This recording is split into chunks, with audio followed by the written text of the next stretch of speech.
Okay, Laura, let's give these folks just a few seconds here to get joined, Great. and then you can offer them our trivia question.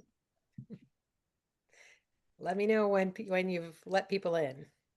Yeah, go ahead and run them through it. We've got a good audience here. Okay, I love political trivia, so I came prepared with a question.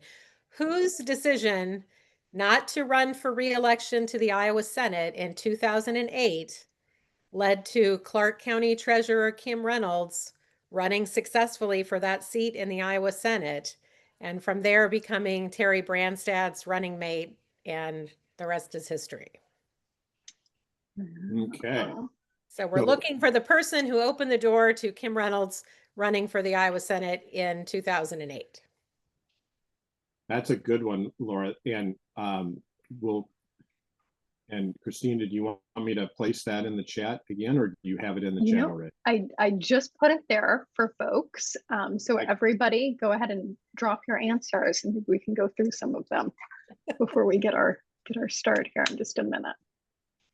What was the sequence of events that led that to happen? It was just somebody deciding not to run for another term, and then Kim Reynolds, like I said, running for the seat, and then going on from that, after she was elected lieutenant governor, Joni Ernst, who was at the time Montgomery County auditor, ran for that same Senate seat, was elected, and then, of course, in 2014 ran for the U.S. Senate. So as far as I'm concerned, if this person had not retired in 2008, Kim Reynolds might still be the Clark County treasurer, and Joni Ernst might still be the Montgomery County auditor. Who knows? We'll never know. All right, folks, put your guesses into the chat, and we'll get the answer before we get started with our discussion in just a minute. Okay, everybody, we are recording, so IFU will have a version of this recording, and then we're also streaming to IFU's Facebook page. So you can go there right now and immediately after the event and share it with anybody who you think will be into this. We'd love if you shared it around. And Erin, I think you can go ahead and get us started and mention our exciting event happening on Saturday. Well, very good. Well, welcome everyone. This is the Iowa Farmers Union Lunch and Learn series, and we are so grateful to be joined by our guests today, Laura Belin and Robert Leonard. So Laura, Robert, thank you for being with us today. Oh, happy to be here. For having us. It's always great to have a conversation, and we'll encourage people to take part in our conversation, and we'll get started in just a moment. Just wanted to remind people about some upcoming Farmers Union events we're very excited about and wanted to share.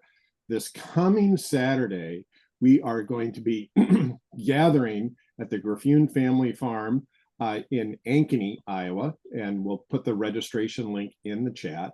And we're going to be joined at 9:30 with FTC Commissioner Alvaro Bedoya. Alvaro Bedoya is a Federal Trade Commission member, and he is continuing his work with the FTC to examine the real-world impacts of corporate consolidation on Iowa's independent farmers.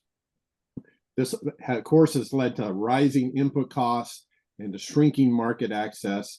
And we know how important the FTC's work is in this area. Alvaro has worked with Iowa farmers many times over the past number of years, and he's joining us Saturday, June 7th at the Griffune Family Farm. We're going to be talking about all the ways that corporate consolidation is impacting agriculture here in Iowa, whether that's fertilizer issues or whether that's right to repair issues or whether it's consumer issues and prices at the grocery store.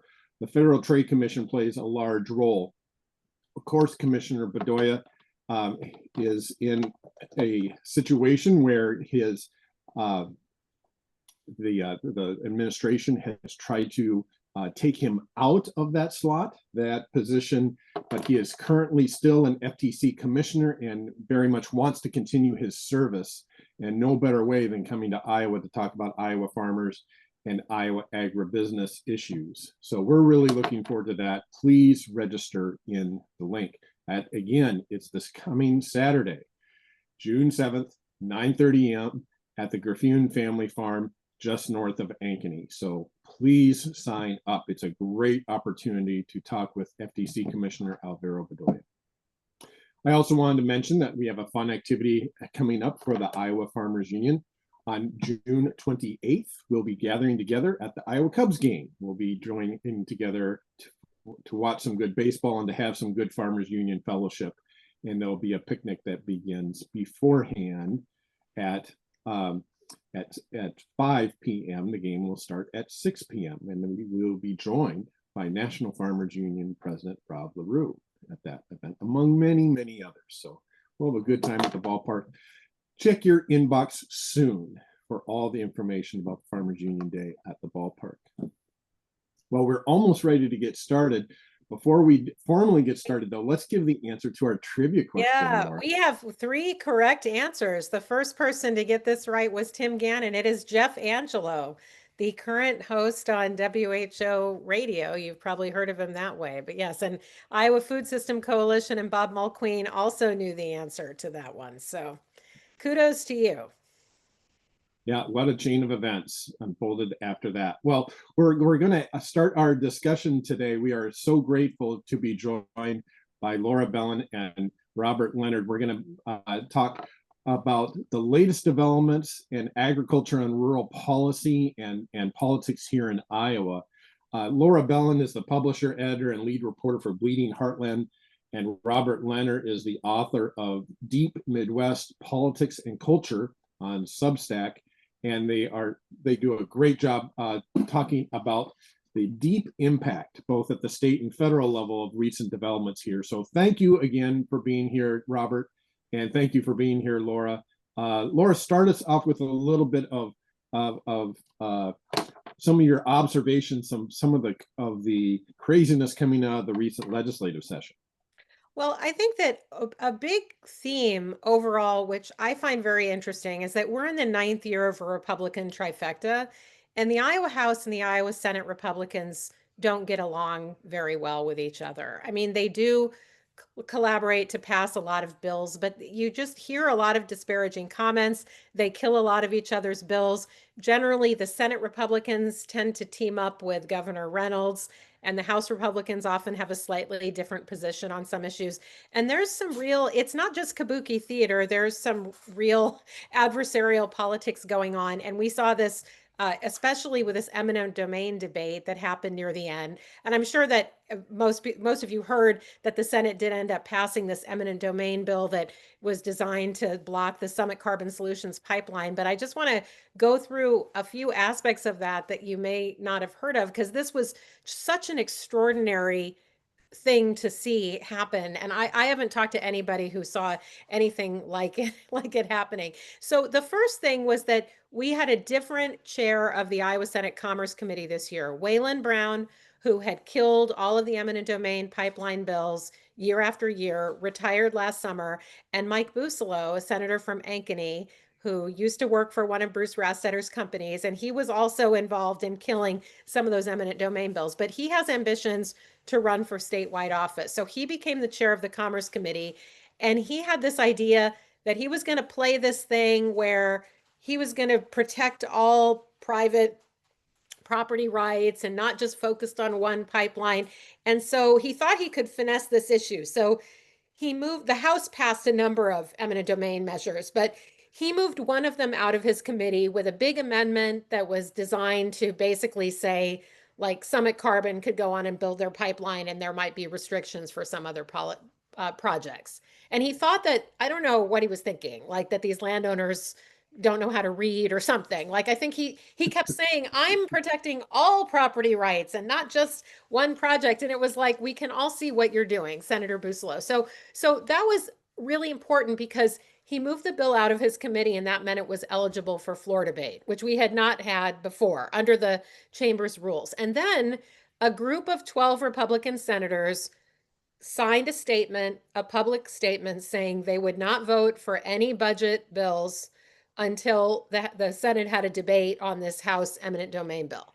And I gave them like very slim chance of actually holding together, but they did. These 12, well, almost all of the 12. They really did hold together on that. And it got to the point where the legislature was in overtime and the Senate leaders basically had to bring this bill to the floor. And then, amazingly to me, most of these 12 Senate Republican holdouts teamed up with Democrats first to defeat Senator Buslow's amendment to the bill and then to pass the House version of the bill and send it to the governor, which I never thought would happen. And during the debate, there were a number of very sharp comments from Republican senators against other Republican senators. And I feel like that the hard feelings from that may spill over even into next year's session. But anyway, I'm a believer in the governor is going to veto this bill.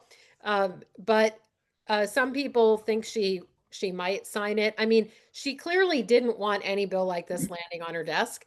And the Senate was able to keep that from happening year after year. But the combination of Mike Buslow's ambitions plus these 12 Senate Republicans holding together and refusing to vote for the budget led to this extraordinary thing where you just don't see a bill that the leadership doesn't want passing. I mean, that just never happens because the leadership controls the legislative calendar. So to me, that was one of the most interesting things in the legislative session.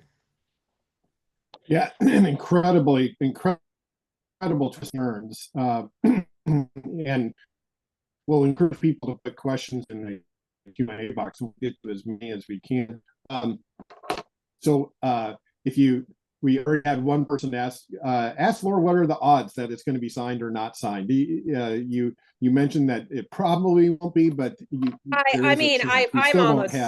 would say 90, from my perspective, 90% chance that the governor vetoes this bill. And I say that for two reasons. I mean, when has Governor Reynolds ever done anything, Bruce Rastetter, really, that's very adverse to his interests? And also the former governor, Terry Branstad, to whom she owes her entire career, is a political or a policy advisor, or whatever his title is, with Summit Carbon Solutions. So it's just very hard. And she's not running for reelection, so she doesn't have to worry about the blowback. I will say the people who think she will sign it, to me, there's only one good argument for why she might sign the bill. She said she's not running for reelection. She's a lame duck. She has some things she wants the legislature to do next year. And if she vetoes that bill, the House Republicans are just going to explode. And it could cause real problems for her getting something. But I don't know. She's already gotten most of her agenda through. So I don't know how much she cares about that. But I'm in the camp of she's going to veto the bill.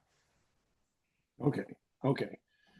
Well, and Robert, when you talk to people about eminent domain issues and the twists and turns of happen in legislative session, what are you hearing from people who are hearing about it but don't have the inside knowledge to know what's happening behind the scenes and the intricacies of the debate? Well, virtually nobody that I talk to is for the pipeline, is for the use of eminent domain. And the people that I talk to think that it was a big mistake for the Democrats not to come out early and against it. They thought that was really a missed opportunity that they could have gained some ground on. I'm going to share an anecdote. I probably shouldn't, but that's not going to stop me. But and I don't know if this had any thing to do with the pipeline bill being brought to the floor, but I just happened to be leaning against the rail at the Capitol and heard this stern conversation right next to me. And it was Majority Leader Jack Whitver and Senator Tony Bisignano had come up to confront him. And they don't know who I am. And I'm just sitting there and I'm right next to them. And so I'm listening. You know, there's a very fine line between being newsy and being nosy. And so I listened, and really, Tony just laid into him, said, these people have been coming up here year after year after year, and it never gets to the floor. You have to bring it to the floor. And he was just really lit into Whitver, and Whitver just listened. Tony left. And then for about 2 more minutes, Whitver just leaned over the rail thinking. And so if I'm writing the screenplay, I'm going to include that as a critical moment. Whether it had anything to do with it, I don't know. The House Republicans were very impressed with what the Senate Democrats did. I heard more than one House Republican after that debate, and particularly praising Senator Bisignano because he gave one of his trademark speeches without a roadmap, but a very fiery speech during that eminent domain debate. And these are Republicans who really don't agree with him on most of the issues. But so again, a lot of hostility to the Senate Republican leadership among rank and file House Republicans. Well, very good. So I thank you for sharing that anecdote. That gives some nice insight to what's going on behind the scenes. The state fiscal outlook after this legislative session still looks even more grim than when we were at this place last year and even at the beginning of the legislative session. Considering all that went into closing the session and what the books look like going into next legislative session, where does that leave our leadership in both the House and the Senate? Seems like there's some boxes closing in. Yeah, so a few things are coming to pass. First of all, the federal funding from the American Rescue Plan and the other COVID relief before that, that's running out. Okay, that's running dry. It's not going to be renewed. That was one-time money. And a lot of the big surplus, most states had big surpluses a few years ago, largely because of that federal influx of federal funding. Right. So the Republicans, of course, passed a massive income tax cut and corporate tax cut. They then accelerated the implementation of the income tax cut, which mainly benefits wealthy people, going down to a flat tax. So we had a big reduction in income tax revenue. And then also the school vouchers. This was the smartest thing they did with the school vouchers, was they kept income caps on for the first 2 years to kind of conceal the real cost. But now in this coming year and beyond, there's going to be no income limit. So every single private school student in the state can qualify for $8,000 in state assistance.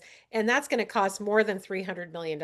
I wouldn't be surprised if it ends up costing upwards of $400 million a year, because new private schools are being formed and existing private schools are expanding so they can accommodate more students. So this coming year's budget is going to pull $917 million from either the surplus or various reserve funds to cover. So we're going to be spending $917 million more than we're projected to take in revenue. And the projection is that we will continue for several years down the road to keep pulling money from these reserve funds. Now, Republicans will tell you that they expect in 2027 and beyond that revenues will start to rebound because somehow the economy will be booming because of this great, this great tax climate that they've created, which is like never worked anywhere, right? It didn't work in Kansas or Louisiana, and our economic growth is slower than all of our neighbors. So, but in any case, that's the story they're telling themselves and us. But I think that the state's fiscal situation, that we really are going to go off a cliff, and it will become really apparent by 2028, 2029.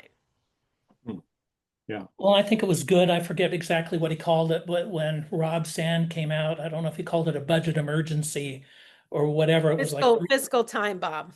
Fiscal time bomb. I think that we need to just keep repeating that. I think that because ultimately, if the Democrats gain any power, and the Republicans will lay this time bomb, they'll blame the Democrats for it because they blame Democrats for everything.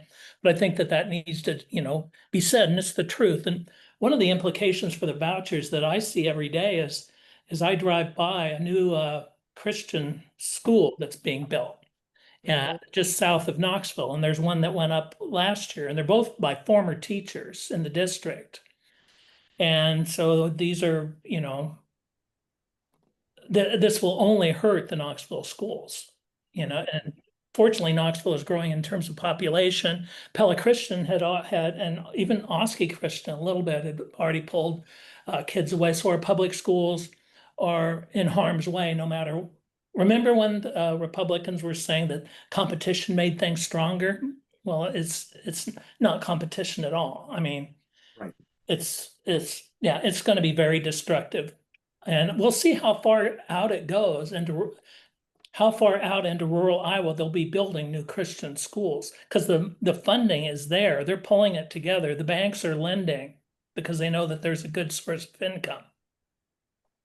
Absolutely. Absolutely. There's a question in the chat. Is there a time of attendance requirement for students who attend private school with these vouchers, or can the schools get the cash and kick the kids out for non-performance or whatever reason, sending the kid back to public school? My understanding is that after September 30th, they can kick out the kids and keep the money, and the public schools then have to take those kids back, but they don't get the state funding for those kids. So it's just an additional burden. But this thing that Bob just said is really important, because the Des Moines public schools where my kids went through, they will be hurt by the voucher bill, no question.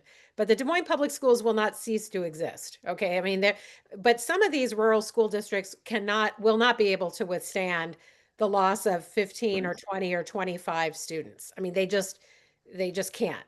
So that's a lot of money that they're going to be losing.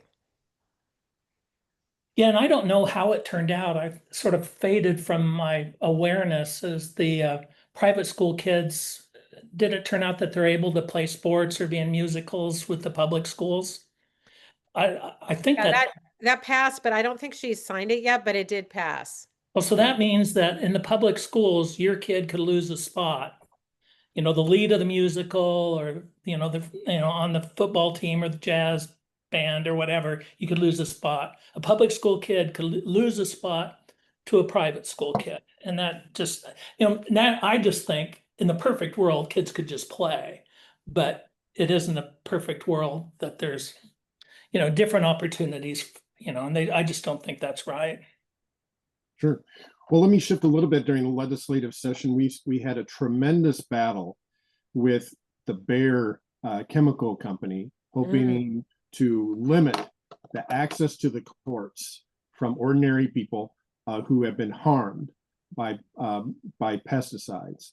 And if everyone, you didn't have to be a farmer to get all the ads, but all of the farm media and all media in Iowa was deluged leading up to the session and during the session, and tremendous amount of pressure put on lawmakers. But yet we didn't see any action in the House again this year.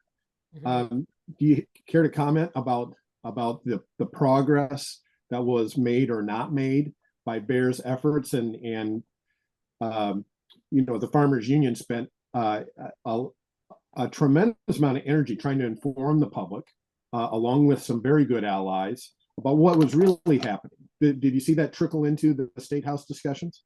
Yeah, I think that it was very effective, the multifaceted coalition of people, and it included healthcare, the cancer doctor, Richard Deming, I know, was involved with it, the environmental community. And as you said, I mean, the people who are most hurt, lots of people are hurt by exposure to pesticides, but the people who are most impacted are the ones who are working with these chemicals on a regular basis on their farms, or applying it to other people's farms. So I didn't see any signs that Bayer made any headway with the House Republican caucus. And this is another one of those things. This is a bill that the Senate has now passed 2 years in a row with some opposition, but there were actually more Republican senators who voted against it this year than last year. But they were able to get it out of the Senate.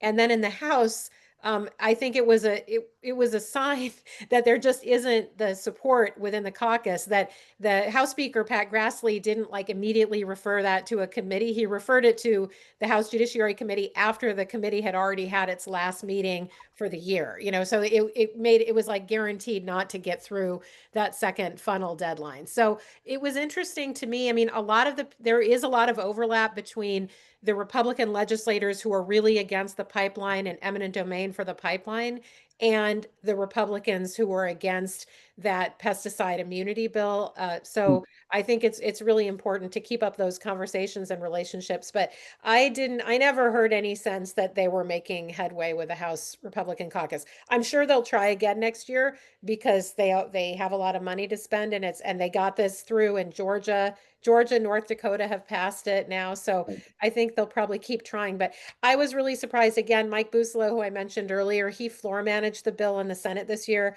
I was quite surprised. If I were planning to run for statewide office, I probably wouldn't decide to become the public face of a bill that 80% of people oppose. But that's just me. And that brought up a follow-up question. You know, if there was going to be a heavy-handed effort to jam this down people's throats at the legislature, wouldn't that happen this year as opposed to an election year? On the other hand, there's more money and more resources being poured into it this coming year as well. So again, moving into next session, what what will you keep your eye on during about this debate? I think it's just they continuing to communicate. I mean, the big ag farm lobby groups are aligned with Bear on this, and so they're going to keep working on the representatives, particularly the House Republicans, and keeping the Senate Republicans in line, because it didn't have much to spare in the Senate. It only passed with 26 votes in the Senate. So I feel like that is going to be important. My personal opinion, I know that a lot of people call it the Cancer Gag Act, and I understand, but for the messaging, it's not just cancer, it's birth defects, it's Parkinson's. I mean, I would kind of more holistically talk about the health effects from exposure to these pesticides. Yeah, and please, Bob.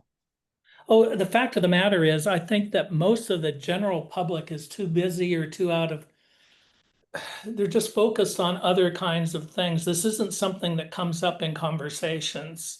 It just isn't. It's just like, you have to be a certain age to remember when the water wasn't brown or green.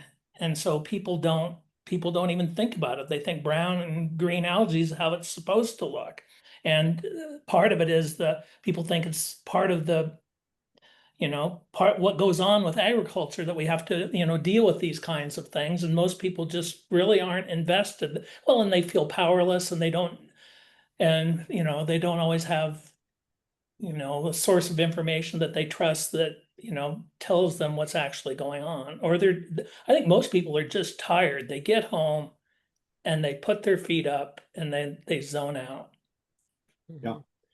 Yeah. And, the Farmers Union made a huge effort with some key help with some legislative leaders just to make sure that this was a topic that could be talked about. It wasn't an issue that people needed to feel helpless about or in any way concerned that they should feel any stigma by talking about it. And by allowing that discussion to happen, I think we were hearing good feedback from legislators on this issue. I think it was very important because I went to one of the subcommittees on that bill, and to have, lots of ag people speaking in favor, it was extremely important to have the Iowa Farmers Union voice there and saying, hey, not everyone who's a farmer or who works on a farm supports this. Yeah, absolutely. Well, so our rural communities, our farmers are facing tremendous challenges, both what's happening at the State House and then also what's going on with massive cuts to ag programs, to ag USDA personnel. And all that is playing out in a current reconciliation package rather than a farm bill debate, which we should be having. And you folks are paying attention to what's going on in Washington and our Iowans' role in all of this. What are you paying most attention to when it comes to this process and how it's impacting Iowans and their view on it? Do you want to go first, Bob? Well, sure. I had a conversation with a hospital administrator that, I can speak frankly with, and I'm saying, what is this going to do? What is this reconciliation bill going to do? And to the rural hospitals, and he says, well, worst case scenarios, they're all going to close. And that's worst case scenario. If the red state people get their way, they're going to close. And so, of course, that's one of, my major concerns. But then he seemed at the same time to be praising, our legislators, saying that, Veenstra knows a lot about it. He's working really hard. Ernst is doing this. And so he's just sort of cheering them on and saying they're doing a great job. And I said, so with this reconciliation bill, they pointed the gun at your face, and the Iowa delegation put their hand on the gun and they shot you in the knee. And so you're happy they shot you in the knee rather than shooting you in the face. And he says, perfect, comparison, absolutely. I'm happy they shot me in the knee. So that's how he characterized it. And so that's what I'm watching. Also, SNAP. I mean, it's really going to hurt. It's really going to hurt people. It's going to hurt rural people more. It's I don't know. It's going to hurt the farmer too. It's going to hurt farm prices.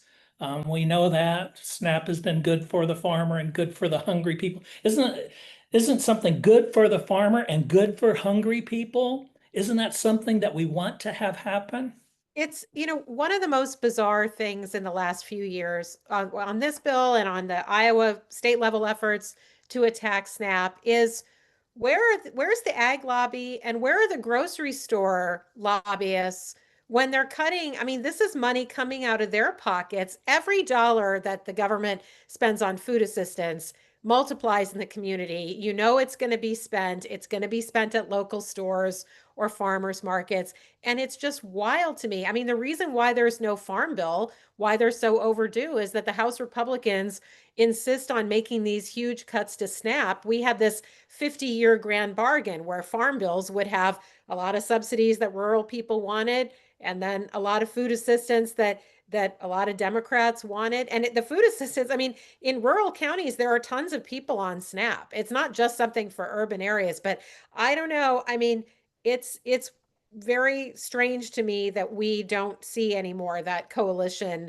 lobbying for food assistance. And as Bob said, it benefits the farming interests as well as hungry people. So, but it is this reconciliation bill. I'm curious what's going to happen with the energy tax credits. That's something that is really going to hurt a lot of projects, a lot of both individual homeowners who had been getting tax credits for certain things they could do in their home, and then these large scale wind and solar projects. So that's one of the things I'm watching, is to see if the Senate changes anything, because the House really just almost completely repealed the energy tax credits that were in the 2022 Inflation Reduction Act. So going to see what happens with that. So what are the political, oh, please, Bob, go ahead. I was just going to add, I was at the Topsoil Conference in Riverside on Tuesday. Mitch Horace, Mike Carberry was there as well. And everybody there was concerned about 45Z tax credits. And so it was Mitch Horace putting together, this, effort to measure carbon intensity. And so all of this is tied up with a lot of the programs that Biden brought forward.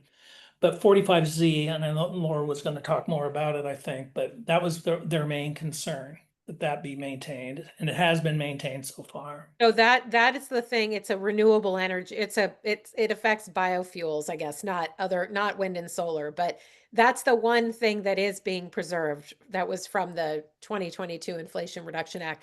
And my understanding is that the Summit Carbon Solutions pipeline, the only way that pencils out is if these 45Z or projects like it, they need those 45Z tax credits. So those are preserved, but it's other ones. I'm trying to remember if it's 45X and Y but the ones that the wind and solar and other green energy geothermal projects depend on.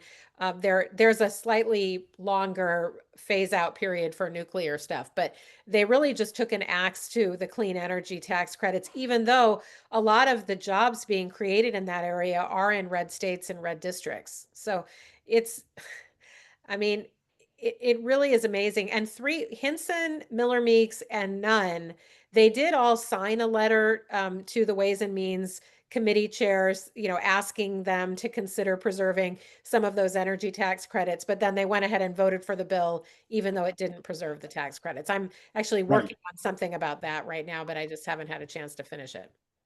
Well, and considering that this broad Farm Bill coalition is being torn apart, whether it's SNAP programs under attack or parts of the conservation and climate provisions of the Inflation Reduction Act or other pieces being torn apart, considering that Farm Bill coalition is being torn apart, where does this, what are the political implications for those up for re-election? I don't know. The most vulnerable people who are hurt by Medicaid cuts and SNAP cuts have very low turnout rates. So especially if you're talking about a midterm election. So I'm not sure that that would be the thing. I think the thing that could have more political impact is if Trump ever really does follow through on these tariffs, and that causes not only havoc for farmers, but just price increases that people can see every time they go to the grocery store. I think that would have more of a political impact, because I feel like whatever's in the reconciliation bill won't be immediately felt by people. So it might be difficult to connect those dots in the next campaign. The people I'm talking to, they're feeling it now. Everybody I talk to, everybody's got a story. The closing of Job Corps centers. Oh, yeah, that's a big one. That's That's true. a big one. A young man who with special needs is now a forklift truck driver because of Job Corps. Flores told me that the price of a lily stem has gone from $2 to $7. Everything in her shop comes from China, all home decor. It's all going up. All of her prices are going up. I saw a girl talk to a girl. She was in tears and she lost her job with AmeriCorps. And this is happening all over the place. A manufacturer told me that their supply chain was broken. A big manufacturer, the supply chain was broken, and that people are going to lose their jobs. A bank officer told me that there's farmers might be okay, but what he's worried about is businesses and young people. He said, because loans that we gave out in autumn, in the fall, make no sense anymore. So the implications, I think they're going to be immediate, and you're going to have bankruptcies. You're going to have, prices shooting up. The woman manufacturer says, fortunately, Trump stalled the tariffs a little bit. They don't like what they're having to do, but it gave them some time to try to rebuild a different supply chain. So I think, and then we're going to see hungry people. We're going to see people that our food banks can't help. We're going to have to walk by people that are hungry with their hands out for change in small town Iowa. That's what it's going to look like. And there are going to be repercussions in the voting booth when people start seeing and feeling all of this. I will say another sleeper issue that I think this one will be immediately noticed next year is the subsidies for the health insurance plans that people buy through those Obamacare exchanges. So if you're self-employed, my husband and I used to buy policies on that exchange, the Affordable Care Act exchange. And it's like 100,000 or 120,000 Iowans, a lot of them self-employed, a lot of the middle class are buying those health. And I imagine quite a few farmers are buying health insurance on those exchanges. Well, there were subsidies in the American Rescue Plan that the congressional Democrats and Biden enacted in 2021. Then they were extended in the Inflation Reduction Act, but they're expiring at the end of this year, and they're not being extended. This reconciliation bill does not extend those. So a lot of people, if you're buying your own policy on the exchange, your premiums could double, they could triple. There could be insurers who leave that market because they don't think that. And so we're going to have probably tens of thousands of people just priced out of being able to buy their own insurance. And that's going to, people are immediately going to notice that in January, February of next year. And they're going to show up in the emergency rooms in the rural hospitals. Yes. And urban ones. So, yeah. That's right. That's right. In addition to these things that are being proposed, we're facing, our rural communities are facing some huge cutbacks in USDA programs and our local USDA offices. The president's budget asked for over a quarter of cuts in personnel in our offices. What's the implication of those job cuts to our rural communities? Those are very important jobs for our rural communities. Bob, you can go first on that. Well, it's a really big deal. And these are people that really wanted to go into the business, to get into the government, to have a good job, be close to farming, maybe farm part-time on the side themselves. These are some of the pillars of our communities. And these people, this just isn't killing jobs, it's killing dreams. And there'll be fewer people to go to restaurants, there'll be, less money in the county. And then also probably part of it is to probably is to drive some farmers, maybe smaller farmers, you all probably know more about that than me. Whenever there's more paperwork involved or less access to a program, part of the reason to do that is to squeeze people off of it. I mean, try signing up for Social Security and you'll see there's all kinds of things trying to stop you from getting it. And it'll be the same thing with, you know, farm loans, any FSA program, I would guess, with restricted access and overworked people, more errors. And certainly to get our conservation programs from the office onto the farm, into fields, into our pastures, and actually operating takes a partnership. And if that partnership isn't there, it's very hard for farmers to implement and gets very frustrating for farmers as well. So it impacts our conservation programs out in the countryside as well. I think the long-term impact could be really severe because if people lose these government jobs and they have to leave their rural community, it's not going to be easy to rebuild that kind of expertise and infrastructure, even if a different person is elected president in the future. Right. So what are you paying most close attention to as we think that the reconciliation process is going to be heated, moving fairly fast? The political landscape in Iowa is changing with a lot of seats that people are with the governor's race being open and several other statewide seats that may be open. What are you watching for in the next couple months in developments in Iowa politics? Well, I'm very curious to see what happens with the reconciliation bill. But I mean, I've been saying this coming election cycle, this is going to be the most interesting election cycle for Iowa Republican primaries of my life. I mean, just between the congressional districts where there's at least 2, if not 3, where there are going to be challengers. The Senate race, I still think Senator Ernst might draw a significant challenger. The governor's race, they have a lot of candidates, I think all fairly flawed. So I think it's going to be a fascinating cycle. And I think that this is a year, I don't know whether there will be a blue wave election, but this is definitely a year that Democrats need to get as many candidates on the ballot for as many races as possible, because if it ends up being like a 2006 or, you know, even better, like a 1974 type of year, seats that no one's thinking about now are going to flip. So very important. And I'm going to be watching those legislative races as well. But all the federal elections, honestly, all 4 of the congressional districts are going to be pretty interesting to watch, and the governor's race and the Senate race. Yeah, I don't know if I have anything to add to that. It's just, it's going to be fascinating. We'll see if the Democratic Party, you know, shows up. I mean, there's a whole bunch of people wanting, you know, to follow James Carville, just play possum. I think that the Democratic Party needs to come out and elevate and build leadership, and we don't need a Democratic Party. I probably shouldn't say this, but there was a person with the party, and somebody came up to an event to tell them, I'm not going to say who, but they said, what can we do? What can we do? And the answer was, well, get your voice out there. That's not leadership.